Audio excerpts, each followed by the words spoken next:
Hi mga kasisi, magluluto tayo ng carbonara.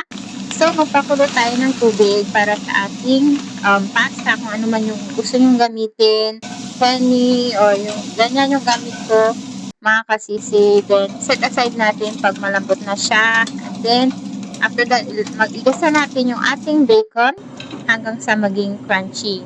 So, kailangan na natin maging crunchy para mas masarap siya at malasa sa ating carbonara.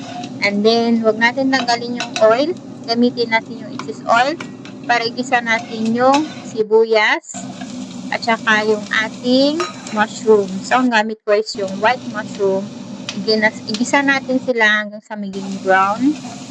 And then, pagkatapos niya mga sisi, ilagay na natin yung ating sauce, yung thick sauce. Yan yung gamit ko, bola thick sauce para sa carbonara. And then, sisi, ilagay na natin yung ating bacon. At saka lagyan din natin ng egg, pampalapot ng ating carbonara sauce. At asin, salt, tsaka paminta for tasting. And then, after that, mga sisi, haluin lang natin. And then, ilagay na natin yung ating pasta.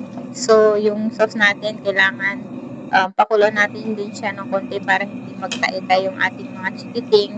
And then, after that, ilagay natin yung ating cheese, pampalapot. Dahil yun yung gusto nila sa ating carbonara, malapot siya. Saka hindi siya dry, pero yung sauce niya masarap.